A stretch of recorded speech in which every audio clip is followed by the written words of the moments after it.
அதிமுக கூட்டணியில் சமத்துவ மக்கள் கட்சி மீண்டும் இடம்பெறும் என்று அக்கட்சித் தலைவர் சரத்குமார் அறிவித்துள்ளார். இதுகுறித்து கூடுதல் தகவல்களை நமது செய்தியாளர் சஞ்சீவிடம் கேட்கலாம்.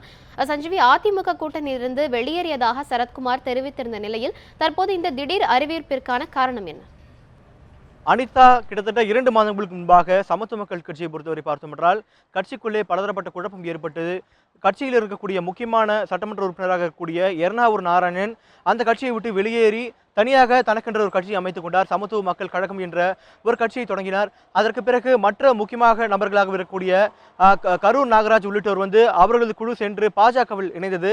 அதனால் சமத்துவ மக்கள் கட்சியை பொறுத்தவரை பார்த்தோம் என்றால் ஒரு சரிவான நிலை ஏற்பட்டது.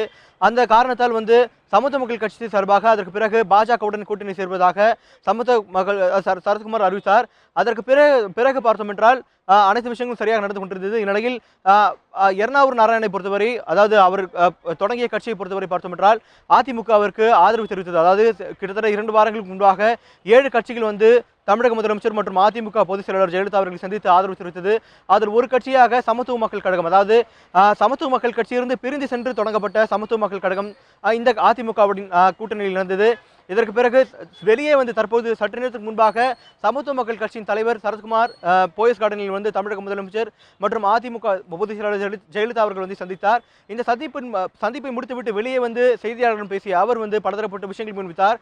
அதாவது சமத்துவ மக்கள் கட்சியின் வளர்க்க வேண்டும் என்றால் அதற்கு ஒரே வழி அதிமுகவுடன் கூட்டணி சேருவதுதான் என்ற ஒரு விஷயத்தை அவர் முன்வைத்தார். ஏனென்றால் அதற்கிடையே நடந்த பொதுக்குழுவாக இருந்தாலும் சரி, செயற்குழுவாக இருந்தாலும் சரி, சமத்துவ மக்கள் கட்சியின் உயர்மட்ட குழுவில் எடுத்த முடிவின்படி, அதாவது அதிமுகவுடன் சேருவது மட்டும்தான் சமத்துவ மக்கள் கட்சி வளர்க்கும் என்ற ஒரு விஷயத்தை முன்வைத்தார். அதன் அடிப்படையில் தற்போது தமிழக முதலமைச்சரை சந்தித்து கட்சியை சமத்துவ மக்கள் கட்சியுடன் ஆதரவு தெரிவித்ததாக குறிப்பிட்டார்.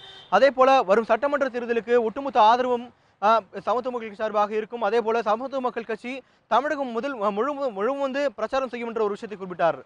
அனிதா, சஞ்சீவி, ஜெயலலிதாவுடனான சந்திப்பு குறித்தும் தொகுதி பங்கீடு குறித்தும் சரத்குமார் என்ன தெரிவித்திருக்கிறார்? சந்திப்பை பொறுத்தவரை அதாவது பலதரப்பட்ட விஷயங்களுக்கு பிறகு சமத்துவ மக்கள் கட்சியின் பொதுக்குழு, செயற்குழு மற்றும் உயர்மட்ட குழுவின் கூட்டத்திற்கு பிறகு கட்சியை வளர்க்கும் ஒரே முடிவு அதிமுகவில் இணைவதுதான் என்று பல நபர்கள் கூறியதாகவும், அதனால் பல நல்ல உள்ளங்கள் இதற்கு பிறகு பின்னணியாக உள்ளது என்ற விஷயத்தை குறிப்பிட்டார். அதனால் தற்போது இந்த சந்திப்பு நடந்ததாக குறிப்பிட்டார். அதற்கு பிறகு தொகுதி உடன்பாடு உள்ளிட்ட விஷயங்களை பற்றி இன்னும் பேசவில்லை என்று குறிப்பிட்டார். 2011ஆம் ஆண்டை பொறுத்தவரை சமத்துவ மக்கள் கட்சிக்கு ஒரு இடம் கொடுக்கப்பட்டது, சரத்குமாருக்கு மட்டும்தான் கொடுக்கப்பட்டது. இந்நிலையில் இந்த 2016ஆம் ஆண்டு சட்டமன்ற தேர்தலை பொறுத்தவரை தொகுதி பங்கீடு உள்ளிட்ட விஷயங்களை பற்றி எந்த விதமான விஷயம் குறிப்பிடவில்லை. தற்போது ஆதரவு, அதாவது சமத்துவ மக்கள் கட்சி சார்பாக அதிமுகவிற்கு ஆதரவு என்ற விஷயத்தை மட்டுமே சரத்குமார் தற்போது தெரிவித்தார். கூட்டணி பற்றியோ அல்லது தொகுதி உடன்பாடு உள்ளிட்ட விஷயங்களை பற்றி இன்னும் எந்த விஷயம் தெரிவிக்கவில்லை. அதே போல் அதிமுக கூட்டணி தொடர்பாக ஏற்கனவே 4 பேர் கொண்ட குழு, அமைச்சர்கள் வைத்தியலிங்கம் தலைமையில் 4 பேர் கொண்ட குழு ஏற்கனவே அமைக்கப்பட்டது. கிட்டத்தட்ட 3 வாரங்களுக்கு முன்பாக ஏற்கனவே 7 கட்சிகள் அதிமுகவிற்கு ஆதரவு தெரிவித்தது. அந்த 7 கட்சிகளுடன் கூட்டணி பற்றி பேசுவதற்காக இந்த அமைச்சர்கள் குழு அமைக்கப்பட்டுள்ளது. அதனால் இந்த சமத்துவ மக்கள் கட்சியும் அந்த கூட்டணி, அந்த அமைச்சர்கள் தலைமையில் தான் கூட்டணி, அதாவது இந்த தொகுதி பங்கீடு உள்ளிட்ட விஷயங்களை பற்றி பேசுவார் என்று தெரிகிறது. அனிதா, சஞ்சீவி, உங்கள் கூடுதல் தகவல்களுக்கு நன்றி.